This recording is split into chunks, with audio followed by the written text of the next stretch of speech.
Assalamualaikum warahmatullahi wabarakatuh. Alhamdulillah, alhamdulillahi bini'matihi tatimmus shalihat. Nahmaduhu wa nasta'inuhu wa nastaghfiruh wa na'udzu billahi min sururi anfusina wa sayyiati a'malina. Asyhadu an la ilaha illallah wahdahu la syarikalah. Syahadatan tunji qailaha min yaumina hadza ila yaumil qiyamah. Wa ashhadu anna sayyidana wa nabiyyana Muhammadan abduhu wa rasuluh al-mab'utsu likafatil ummah. Wassalatu wassalamu ala man la nabiyya ba'dah sayyidina wa habibina wa syafi'ina wa maulana Muhammadin sallallahu alaihi wasallam ibni Abdillah wa ala alihi wa ashabihi wa man tabi'ahum bi ihsanin wa mawala. Amma ba'du. Pemirsa Mari TV di mana saja Anda berada, yang mudah-mudahan dirahmati oleh Allah Subhanahu wa Ta'ala. Puji syukur alhamdulillah kita bisa berjumpa kembali di kajian Wasiyatul Mustafa di channel Mari TV. Jangan lupa untuk like, komen, subscribe, dan jangan lupa pula tekan tombol lonceng. Pemirsa, malam hari ini kita akan lanjutkan kajian Wasiyatul Mustafa, yang malam hari ini kita akan memasuki pada wasiat yang ke-63. Masih dalam bab fil wara', tentang wara'. Ila hadratin Nabi Mustafa Muhammadin sallallahu alaihi wasallam wa nahusu khususan li muallifi hadzal kitab Syekh Muhammad Abdul Wahab Asy'arani wali sihhati murabbi ruhina Syekh Al-Doktor Ayahanda Dr. Nur Muhammad Iskandar SQ. Lahumul Fatihah. A'udzu billahi minasyaitonir rajim. Bismillahirrahmanirrahim. Alhamdulillahi rabbil alamin arrahmanir rahim maliki yaumiddin. Iyyaka na'budu wa iyyaka nasta'in ihdinas siratal mustaqim siratal ladzina an'amta 'alaihim ghairil maghdubi 'alaihim waladdallin. Rabbighfir lana wa liwalidina amin. Bismillahirrahmanirrahim. Qala al-muallifu rahimahullah wa nafa'ana bi 'ulumihi fid dharain amin. Bismillahirrahmanirrahim. Ya Ali, wahai Ali, lam yakun, tidak akan ada wara'an, sifat wara' anil ma'asi, dari perbuatan maksiat. Saya ulangi, ya Ali, wahai Ali, man lam yakun, barang siapa yang tidak bisa wara'an, bersifat wara' anil ma'asi, daripada perbuatan maksiat, fabatnul ardi, maka perut bumi itu khairun, lebih baik, lahu bagi man, min dhuhriha, daripada permukaan bumi. Artinya Nabi memberikan wasiat kepada Sayyidina Ali bin Abi Thalib bahwa orang yang tidak bisa menghindari dari perbuatan maksiat itu lebih baik mati daripada hidup di dunia ini. Kenapa? Karena memang orang yang beriman itu harus wara'. Kalau ngaku beriman, ngaku beragama Islam, tapi nggak punya sifat wara', nggak bisa menghindari perbuatan dosa, nggak bisa menghindari kemaksiatan dan perbuatan maksiat, maka mati itu lebih baik buat orang yang seperti ini daripada hidup di atas permukaan bumi. Li'annahu, karena sesungguhnya keadaan, la imana, tidak ada iman, fi qalbihi, di dalam hatinya man.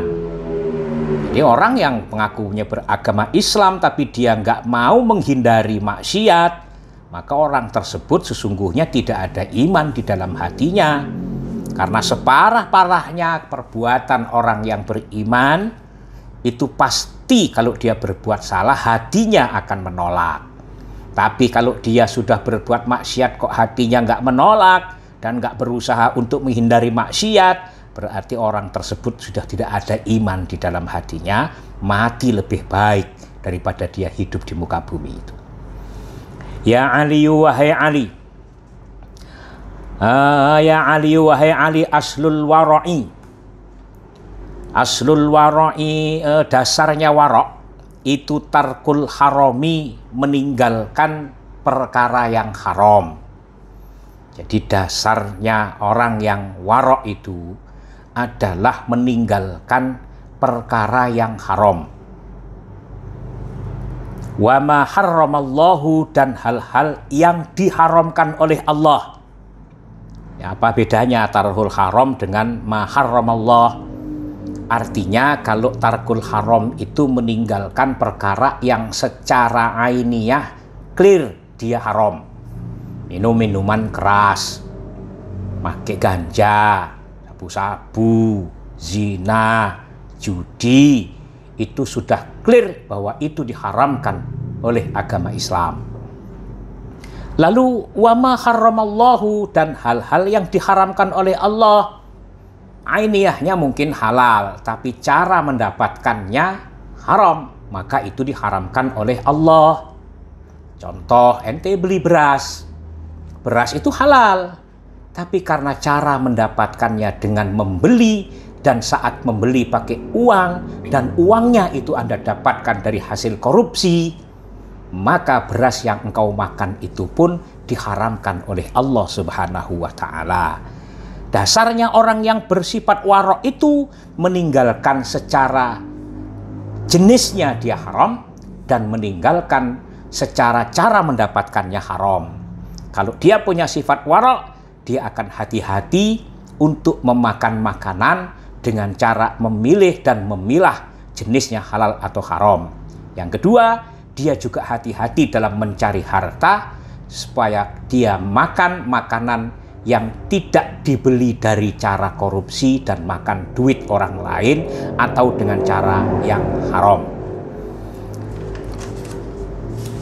Waroksul karami, dan bermula induknya kemuliaan itu fitarkil ma'asi, dalam meninggalkan kemaksiatan. Jadi kemuliaan seseorang itu induknya adalah bisa meninggalkan maksiat apapun. Kemarin sudah dibahas oleh Kiai Endang Badar Rahman tentang bahayanya kalau orang sudah makan makanan haram, masih di channel YouTube Mari TV juga.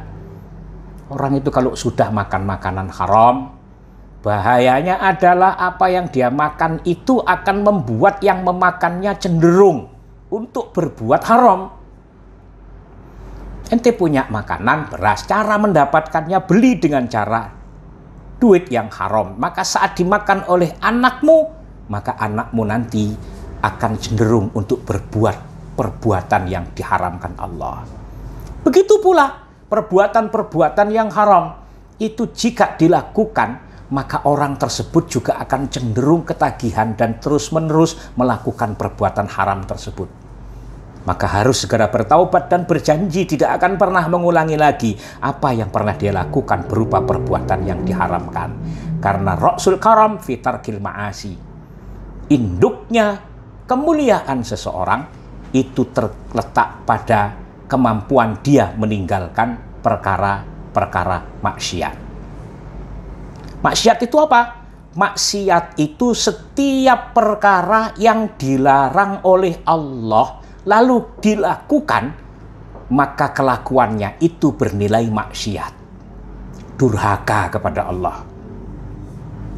Ya Ali, wahai Ali, innar rajula, sesungguhnya seseorang, la yablughu bil khuluqil hasani, telah sampai kepada akhlak yang baik. Innar rajula, sesungguhnya seseorang, la yablughu bil khuluqil hasani, telah berbuat dengan akhlak yang baik. Darajatas shaimi, dia mendapatkan derajatnya orang yang berpuasa. Al-qaimi, yang mendirikan sholat malam. Al-mughazi fi sabilillahi, seperti orang yang berperang di jalan Allah. Artinya, derajatnya orang yang berakhlak baik itu menyamai derajatnya orang yang berpuasa di siang hari, yang sholat tahajud di malam hari, dengan orang yang jihad fisabilillah. Itu derajatnya seperti itu kalau dia berakhlak dengan akhlak yang baik. Akhlak yang baik itu seperti apa? Tergantung kepada siapa kita berakhlak. Kalau kita berakhlak kepada Allah, maka cara berakhlak kepada Allah itu dengan beriman dan bertakwa. Beriman kepada Allah, tidak menyekutukan Allah, dan bertakwa kepada Allah. Artinya takut kepada Allah. Bedanya kalau kita takut dengan makhluk, itu kita akan lari dari apa yang kita takuti. Tapi kalau kita takut kepada Allah, maka kita akan berusaha untuk mendekatkan diri kepada Allah. Di dalam surah Al-Baqarah ayat 133 itu dijelaskan, indikasinya orang yang bertakwa itu allazina yunfiquna fis sarra'i wad-dharra, yaitu orang-orang yang tetap berinfak dalam kondisi lapang maupun dalam kondisi sempit. Wal 'afina 'anil nas, dan bisa memaafkan kesalahan orang lain, tidak terus menyimpan dendam. Karena batas seseorang untuk musuhan dengan saudaranya itu paling lama 3 hari 3 malam. Ketika kemudian sudah selesai 3 hari 3 malam paling lama, segeralah untuk islah.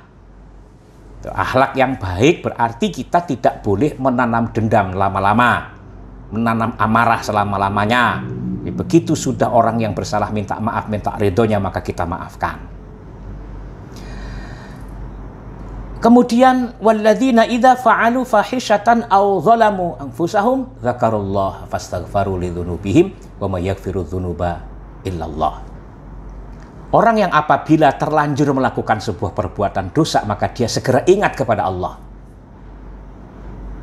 Walam yusirru ala ma fa'alu, dan berjanji tidak akan pernah mengulanginya lagi. Karena sesungguhnya hanya Allah yang Maha Pengampun. Jadi orang yang bertakwa itu indikatornya salah satunya adalah ketika dia melakukan sebuah perbuatan maksiat, segera mohon ampun kepada Allah.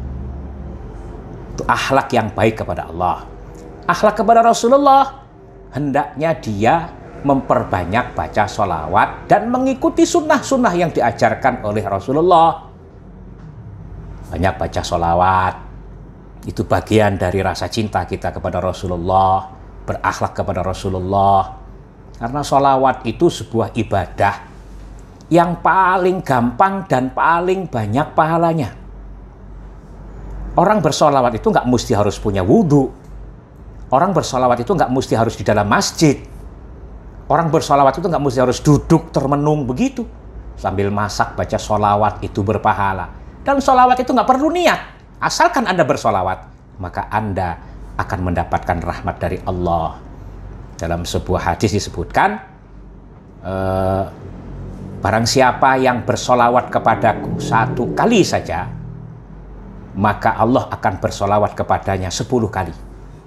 Man shalla alayya wahidatan sallallahu alaihi asra. Barang siapa yang bersolawat kepadaku 1 kali, maka Allah akan membalasnya bersolawat kepadanya 10 kali. Luar biasanya solawat. Solawat juga bisa menghapuskan dosa. Kalau kita banyak solawat, hati kita akan adem. Insya Allah dosa-dosa kita juga akan diampuni oleh Allah. Berakhlak kepada Rasulullah dengan cara seperti itu. Solawat dan mengikuti sunnah Rasulullah. Lalu berakhlak kepada siapa lagi? Berakhlak kepada orang tua. Berakhlak kepada orang tua itu seperti apa? Orang tua itu ada 3. Kata Imam Ahmad bin Hanbal, al-aba'u thalasah. Orang tuamu itu ada 3. Abukan lazi walladaka. Yang pertama, orang tua yang menyebabkan kamu lahir ke dunia. Ibu dan bapak kita. Nggak bisa ibu saja. Kalau ibu saja nggak ada bapak, nggak akan lahir kita. Nah, ibu dan bapak kita. Bagaimana berbakti, bagaimana kita berakhlak kepada orang tua, kepada ibu bapak kita.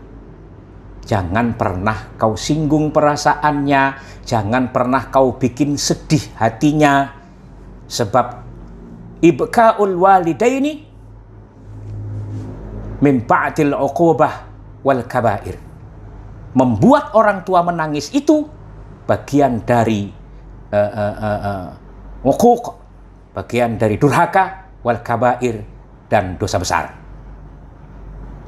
Jadi sampean jangan berpikir kalau cuma kesenanganmu nggak dilarang oleh agama, tapi kalau ibumu nggak ridho, lalu engkau memaksakan diri, kemudian ibumu menangis, maka tetesan air mata ibumu karena sakit hati atas keputusanmu itu termasuk durhaka.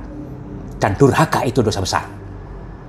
Yang kedua, abuka alladzi zawwajaka banatahu. Orang tua yang menikahkan kamu dengan putrinya, yaitu mertua. Kalau kamu durhaka kepada mertua, maka cenderung istrimu akan susah diatur, susah diajarin. Keluarga susah diajarin, keluarga susah diatur. Barangkali kita tidak mendapatkan ridho juga dari mertua. Jadi ada akhlak kepada mertua. Karena sesungguhnya mertua itu juga orang tua kita. Makanya kalau orang Betawi bilang, punya anak perempuan itu kecil ditimang-timang, entar gede diambil orang. Yang nimang-nimang mertua, yang gedein mertua, yang biayain mertua, yang didik mertua, nyekolahin mertua, ente datang ngelamar, akad nikah, ente bawa pulang. Makanya mertua itu sesungguhnya juga orang tuamu. Nah, debat gak masalah, diskusi gak masalah, tetapi jangan menyinggung perasaan mertuamu. Yang ketiga, abuka alladzi 'allamak. Orang tua yang mengajarkan kamu ilmu. Siapa? Itu guru-gurumu. Bahkan menurut Imam Ahmad bin Hambal, wa huwa afdaluhum. Orang tua yang mengajarkan kita, guru kita itu lebih afdal di antara jenis 3 orang tua tadi. Kenapa? Karena kita tahu apa itu durhaka, apa itu berbakti adalah dari guru kita. Makanya sodakoh itu pahalanya yang paling banyak itu sodakoh kepada guru. Kalau kita sodakoh kepada orang yang berbadan sehat, itu 1000 dibanding dilipat gandakan oleh Allah menjadi 10.000. Kalau kita sodakoh kepada orang yang buta, itu Allah lipat gandakan 70 kali lipat. Kalau kita sodakoh kepada kerabat, itu Allah lipat gandakan 90 kali lipat. Kita sodakoh kepada orang tua kandung kita, Allah lipat gandakan wahidatun bimi'ati marrah. Bimi'ati alfin. Satu sodakoh dibalas oleh Allah 100.000 kali lipat. Tapi wahidatun bi alfi alfin. Sodakoh satu dilipat gandakan pahalanya dan keberkahannya oleh Allah menjadi alfi alfin, 1.000.000 kali. Wahiyya 'alal 'alimi wal faqih, yaitu ketika kita berikan kepada guru kita, kepada orang alim dan orang yang faqih. Akhlak kepada orang tua juga harus baik. Selanjutnya berakhlak kepada orang yang sama, setara. Dengan cara apa? Dengan cara hayyin, layyin, qarib, sahlin. Yang pertama hayyin, harus bersifat tenang. Berkawan, berteman itu tidak boleh gampang tersinggung. Tidak boleh gampang ngamuk. Yang kedua layyin, tutur katanya yang baik. Kalau sekarang pakai WhatsApp, pakai media sosial, ya kalau nulis di status atau komen itu yang baik. Jangan nyakitin orang lain, apalagi melaknat, mengfitnah, membentak, ngatain, jelek-jelekin. Itu harus dijaga. Akhlak yang baik dengan sesama adalah yang pertama hayyin, yang kedua layyin, yang ketiga qarib. Artinya kalau qarib itu ya kita berteman sama teman, harusnya kita juga tepos liro, harus ngerti saat teman susah kita bisa bantu selesaikan masalahnya, saat teman senang ya kita cukup ikut senang. Man lam yarham saghirana wa lam yu'akhir kabirana falaysa minna. Orang yang tidak punya sifat kasih sayang kepada yang lebih muda dan tidak hormat kepada yang lebih tua bukan golongan aku, kata Kanjeng Nabi. Jadi husnul khuluq itu adalah sesuai dengan porsi dan posisi. Berakhlak kepada Allah, berakhlak kepada Rasulullah, berakhlak kepada orang tua, berakhlak kepada sesama, berakhlak kepada yang lebih muda. Seperti tadi yang sudah saya jelaskan. Karena orang yang akhlaknya baik itu mulianya semulia orang, derajatnya setinggi derajat as-shaimi al-qaim, yang berpuasa di siang hari, yang malamnya sholat tahajud atau sholat malam. Wal mughazi, dan orang yang berperang fi sabilillah di jalan Allah. Kayak gitu. Ya Ali, wahai Ali, Ya Aliyu, wahai Ali, kun, jadilah kamu basyasan, orang yang ceria. Maksudnya wajahnya itu wajah yang ramah, wajah yang senyum, wajah yang dilihat orang itu ndak serem gitu, ya. Ya Aliyu, wahai Ali, kun basyasan, jadilah kamu orang yang berseri wajahnya. Fa innallaha, maka sesungguhnya Allah itu fa innallaha, sesungguhnya Allah itu yuhibbul basyasina, mencintai orang-orang yang berwajah ceria, berwajah ramah maksudnya. Wa yubghidu, dan membenci siapa Allah al-abusa, orang yang berwajah atau berpenampilan al-karih, yang berwajah asem. Al-abusa, yang berwajah asem, al-kariha, yang al-karihal wajhi, yang berwajah cemberut. Jadi wajah yang senyum, wajah yang ramah itu dicintai oleh Allah. Senyum dalam artian kalau ketemu orang, ya, tidak setiap saat senyum. Terketemu tiang listrik senyum, ntar Bang Andi dari jauh teriak, itu udah lama apa begitu, dikira orang gila, ya. Dan Allah membenci orang yang berwajah cemberut, serem, kecut, asem. Allah nggak suka. Nah, jadi saudara-saudara sekalian, kaum muslimin dan muslimat, pemirsa Mari TV di mana saja Anda berada, wajah yang senyum, wajah yang ramah itu sangat dicintai oleh Allah ketimbang orang yang berwajah sangar, berwajah asem, berwajah yang selalu cemberut. Itu Allah tidak suka. Ya, makanya itu kalau ketemu orang, ketemu saudara, bahkan ketemu orang yang tidak kenal pun, ketika orang itu menyapa kita, ketika orang itu melihat wajah kita, menegur kita, maka balaslah dengan senyum saat Anda menjawabnya. Jangan ditanya baik-baik. Orang mau nanya jalan, Bang, saya mau ke RCTI, Bang, saya harus kemana, Bang? Mau teriakin, ngapain lo tanya-tanya? Ada yang begitu tuh, nggak boleh.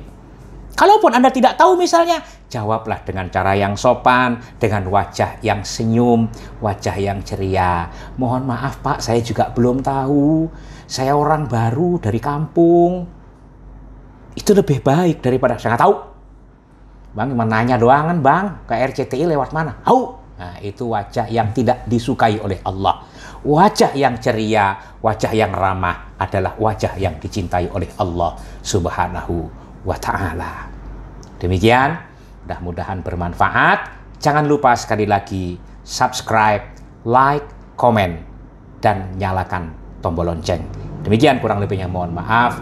Wallahul muwaffiq ila aqwamit thoriq. Wassalamualaikum warahmatullahi wabarakatuh.